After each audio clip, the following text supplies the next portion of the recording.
Welcome to Pavitra Shashi blogs. Shri Vishwakarma మట్టి వినాయక విగ్రహాల తయారీ కేంద్రం. అడ్రస్ వచ్చేసి కోదాడ. ఇది వచ్చేసి 15 అడుగుల విగ్రహం అండి. మినిమం ఒక 5-6 పడితే ట్రాక్టర్ కూడా ఈజీగా ఎక్కించవచ్చు. ఇది వచ్చేసి 8 అడుగుల విగ్రహం అండి. మినిమం ఒక 2-3 పడితే ఈజీగా ఎక్కించవచ్చు.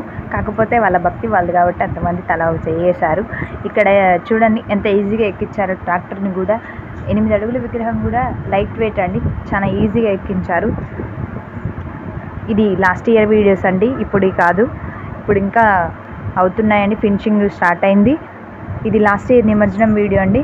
2 మినిట్స్లో కరిగిపోతుంది. అలా పెడుతున్నామో లేదా వెంటనే కరిగిపోతుందండి నీళ్ళల్లో. మీకు చూపించడం కోసం ఈ లాస్ట్ ఇయర్ వీడియోలు పోస్ట్ చేస్తున్నాను, ఒకసారి చూడండి. 8 అడుగుల విగ్రహం కూడా ఈజీగా కరిగిపోతుంది.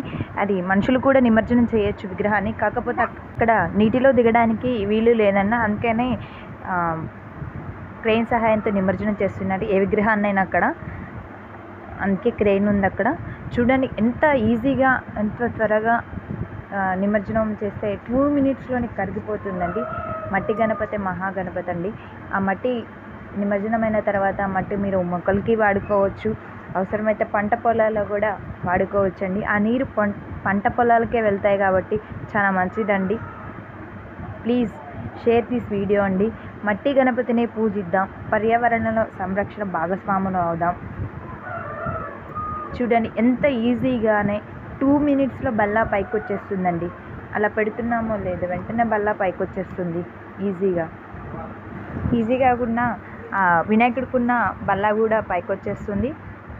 కలర్ ఆప్షన్స్ ఉన్నాయండి, రెడ్, బ్లాక్, వైట్. చూసారు కదండి, వెంటనే నీటిలో పెట్టగానే కరిగిపోయింది. థ్యాంక్ యూ సో మచ్ అండి ఈ వీడియో చూసిన వాళ్ళందరికీ.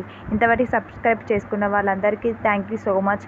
ఇంకా ఎవరైనా సబ్స్క్రైబ్ చేసుకోకపోతే సబ్స్క్రైబ్ చేసుకోండి, షేర్ చేయండి, కామెంట్ చేయండి ఎలా ఉన్నాయో videos. Thank you so much.